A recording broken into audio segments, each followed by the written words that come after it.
In this lesson, the students learned about mechanical energy and how it works. I started the lesson by calling on students to see if they could name the different types of energy and describe mechanical energy.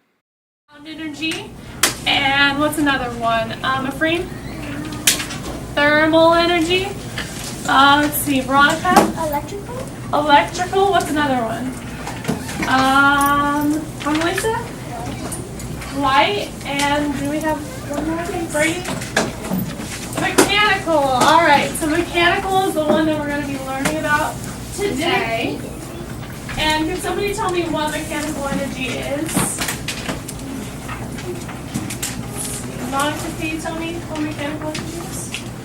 Energy of motion that causes change. Okay. So it's energy of motion that causes a change. So mechanical would be movement. Mechanical movement. Next, we discussed different examples of mechanical energy. The students each had to think of their own example, write about it, and explain why it was mechanical energy. Fingers are moving. The fingers and the buttons moving, right? Let's see, let's think of like one more, Connor. Jumping, and why is that mechanical?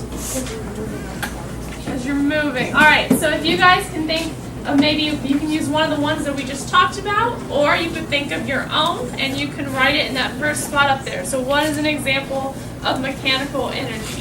So we just talked about hammering in the nail, or we talked about running around. Any kind of moving. Maybe you could be pushing those same buttons as Brent was. And then after that, you need to tell me why it's mechanical energy. I need the why.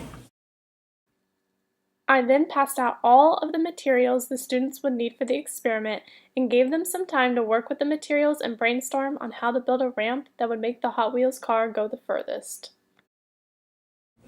Each table is going to have to build their own ramp, and you're going to try to make your car, your Hot Wheel, go as far as it can.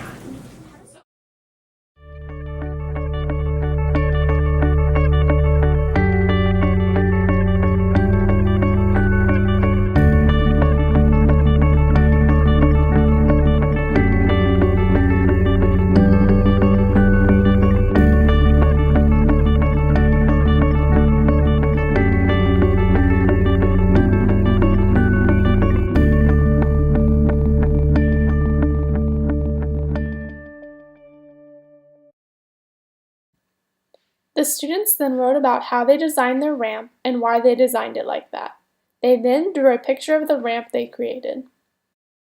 Your design, you're going to tell me all about it, how you create it, like how you think that your design is going to make it go further, and then I want you to draw a picture of it underneath, okay? So no more touching the materials.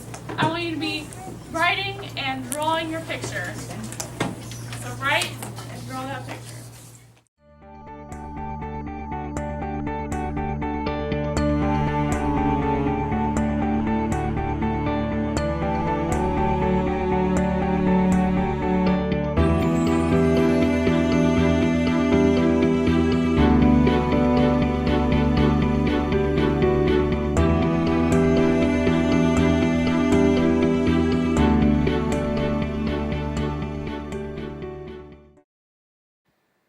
I explained how the experiment should be set up, and then I did a quick demonstration. Some really awesome designs, but we're all going to have to do it the same way so we get the same sort of results. So how that we're going to do this is you're going to start with your ramp and setting it on the edge of one book. And then you're going to set it on the edge of 2 books. And then for the last one, 3 books. And you're going to measure each time how far your car would go.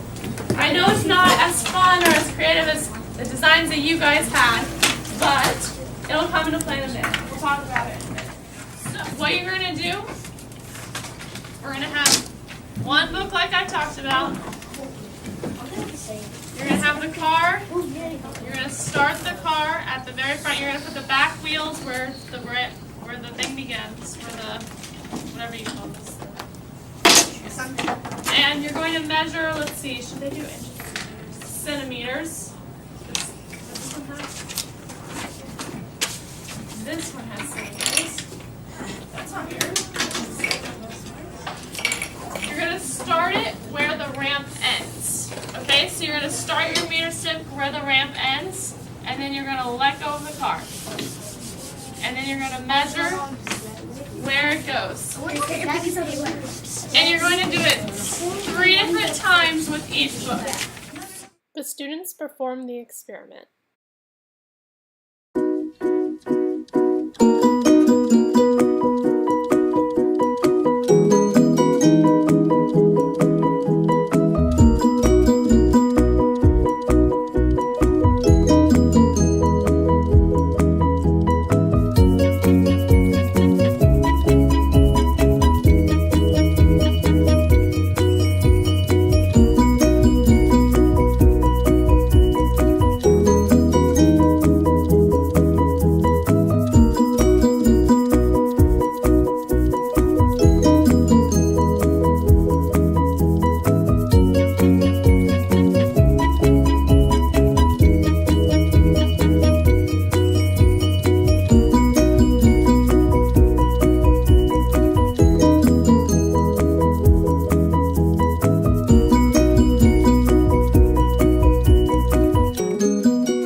If you have a meter stick, you can come and put it up at the front print.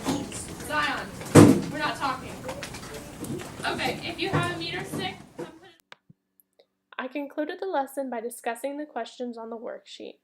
I reviewed the distance increases when the height increases, the type of car didn't affect the experiment, and the difference between the distances the car travels on the table versus the floor. You guys a bunch of different questions and maybe talked about how your experiment went with you. And you guys answered your questions on the back. Let's see. As a whole, let's see. Did your distance increase when you increased the height? Yes. Yes. So when you increase the number of books, the distance also increased. And did this matter if you had that Hot Wheels car or maybe you had a different one or a different kind? Did that change at all? Do you think that would matter? No, why wouldn't it matter? They're all cars. There's nothing different about them. But if they were different weights, it could. No. It could affect. No. It could affect.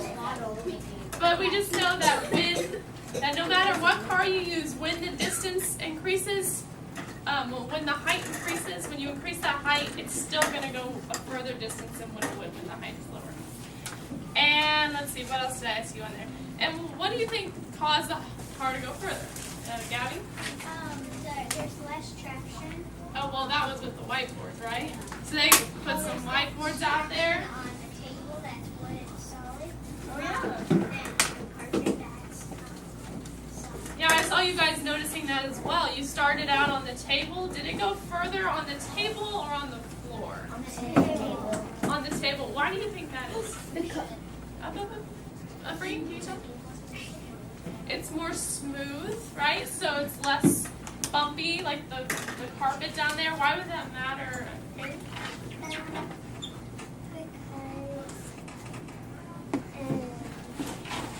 if it's on the desk, then it could go faster. Yeah. And it could get more energy on the desk. But if it was on the floor, how it's kind of like a bumpy. Yeah, maybe it stops it from going because maybe like friction. I'm not really going to go into that. But the students then packed up their things and switched to the next class. Thanks for watching.